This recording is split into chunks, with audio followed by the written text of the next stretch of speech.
Fractured film explained bye movies inside Hindi. कहानी शुरू होती है और फिल्म का मेन कैरेक्टर रे अपनी फैमिली के साथ कार में बैठा हुआ है, जिसमें उसके साथ उसकी वाइफ और बेटी भी होती हैं। वो सब अपने घर वापस जा रहे हैं। ये सब रे की वाइफ के पेरेंट्स की तरफ गए थे और अब वहीं से अपने घर की तरफ सफर कर रहे हैं। रे और उसकी वाइफ कार में ही उनके मैरिज रिलेशनशिप में आने वाली प्रॉब्लम्स पर बहस कर रहे होते हैं, क्योंकि इनकी शादीशुदा जिंदगी में बहुत प्रॉब्लम्स होती हैं। उसी वक्त रे की बेटी कहती है कि उसे वॉशरूम यूज करना है और इसके लिए वो आने वाले करीबी गैस स्टेशन पर अपनी कार को रोक लेते हैं ताकि वो इजी हो सके। वॉशरूम से जब रे की बेटी वापस आती है तो वो अपना मेकअप मिरर कहीं भूल बैठी होती है। इस मिरर के लिए रे की वाइफ वॉशरूम में ढूंढने के लिए जाती है और रे कार की बैक सीट पर देखता है कि इसे ये मिरर मिल सके। इसका ध्यान कार की तरफ होता है और उसी वक्त रे की बेटी के पास एक आवारा कुत्ता आ जाता है जो सामने आकर भौंकता है, जिसकी वजह से रे की बेटी डर जाती है और पीछे की तरफ चलना शुरू कर देती है, जहाँ एक डीप होल होता है, यानी कि बहुत गहरा गड्ढा होता है। रे उस डॉग को देख लेता है और उसको डराने के लिए उसकी तरफ एक पत्थर फेंकता है ताकि वो डॉग भाग जाए।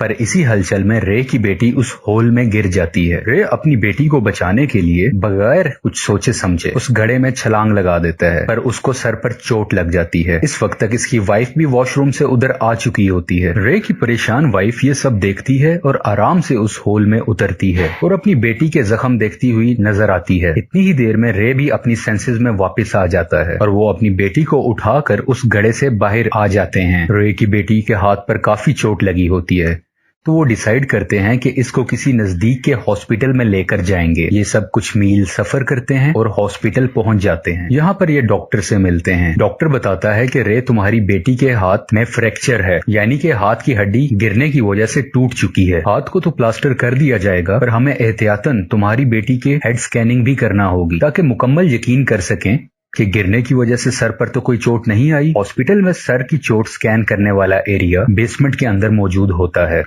रे अपनी वाइफ को अपनी बेटी के साथ चेकअप के लिए बेसमेंट में भेज देता है और खुद वेटिंग एरिया में सो जाता है, क्योंकि वो बहुत थक चुका होता है। रे 1 घंटे के बाद जागता है और वो हॉस्पिटल स्टाफ से पूछता है कि काफी वक्त हो चुका है, क्या वो अपनी वाइफ और बेटी से मिल सकता है। स्टाफ अपने रजिस्टर चेक करते हैं और रे को बताते हैं कि आपने जो नाम बताए हैं उनका कोई रिकॉर्ड्स हमारे रजिस्टर्स या कंप्यूटर में अवेलेबल नहीं है, यानी कि ना आपकी वाइफ का नाम है ना ही आपकी डॉटर का। उस हॉस्पिटल के बहुत से डॉक्टर्स की ड्यूटी शिफ्ट चेंज हो चुकी होती है, लेकिन नर्स स्टाफ अभी भी वही होता है जो पहले था। एक नर्स बताती है कि रे हॉस्पिटल में अकेला आया था और इसके साथ और कोई शख्स नहीं था। इसके अलावा रे के सर पर चोट भी लगी हुई थी और इसके सर की चोट को मैंने ट्रीट भी किया था। रे परेशानी की हालत में गुस्सा होने लगता है।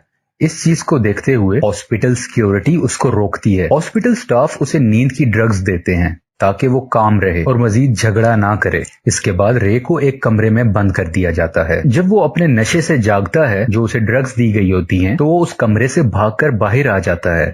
यहाँ वह 2 पुलिस ऑफिसर्स को हाथ से इशारा करता है और उन्हें ये सब हुए वाकये के बारे में डिटेल के साथ बताता है और आखिरकार पुलिस ऑफिसर्स को इन्वेस्टिगेशन करने के लिए मना ही लेता है। जब पुलिस उसके साथ हॉस्पिटल में दोबारा से आती है तो मजीद इन्वेस्टिगेट करती है, जिस पर मालूम होता है कि वाकई रे अकेला आया था और इसके साथ इसका कोई फैमिली मेंबर नहीं था। रे बताता है कि हम गैस स्टेशन पर थे तो वहां मेरी बेटी गलती से गिरी और बाकी सब डिटेल्स भी बताता है। तो पुलिस ऑफिसर ने डिसीजन लिया कि हमें गैस स्टेशन पर जाकर देखना चाहिए, शायद कोई क्लू मिल सके। अब वो दोनों पुलिस ऑफिसर्स और रे मिलकर गैस स्टेशन पर पहुंच चुके हैं। जब पुलिस उस होल को देखते हैं जहां रे ने कहा था उसकी बेटी गिरकर जख्मी हुई थी, तो वो रे को गिरफ्तार करने की कोशिश करते हैं, क्योंकि इस होल में बहुत ज्यादा खून के निशान थे जो पुलिस को लग रहा था कि सिर्फ गिरने से इतने ज्यादा खून नहीं बह सकता और इतने निशान नहीं लग सकते। पुलिस ऑफिसर्स रे को गिरफ्तार करने ही वाले होते हैं कि वो उनकी गन छीन लेता है और उनको वहीं गैस स्टेशन में लॉक कर देता है ताकि वो उसके पीछे ना आ सके। अब गन रे के पास है और गन समेत ये अपनी बेटी और वाइफ की तलाश में हॉस्पिटल की तरफ चला जाता है। रे को शक हो रहा होता है कि उसकी फैमिली को डॉक्टर्स ने कहीं छुपा दिया होगा ताकि ये उनके बॉडी ऑर्गन्स इलीगल निकाल के स्मगल कर सकें या किसी दूसरे पेशेंट को बॉडी ऑर्गन्स डोनेट कर दें बगैर इनकी मर्जी के। कुछ ही देर में ये हॉस्पिटल में पहुंच जाता है। यहाँ पर सिक्योरिटी से लड़ता है और बेसमेंट की तरफ चला जाता है। यहाँ इसे अपनी बेटी नजर आती है जिसके बॉडी ऑर्गन्स अभी निकालने ही वाले होते हैं और साथ इसकी वाइफ भी होती है।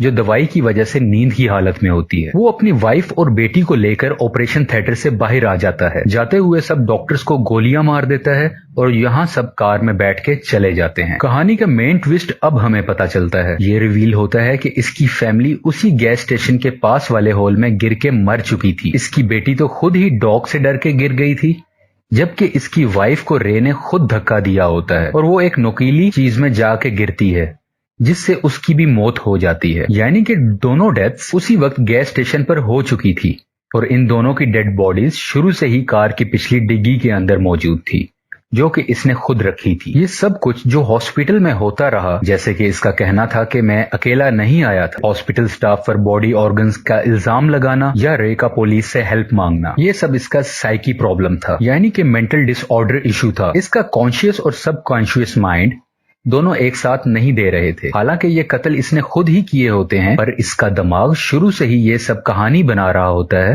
ताकि जो मर्डर्स इसने किए वो उसे इनकार करे। रे एक जहनी मरीज है और वो ये सब कहानी खुद ही सोच रहा होता है, जबकि कत्ल करने वाला वो खुद ही था।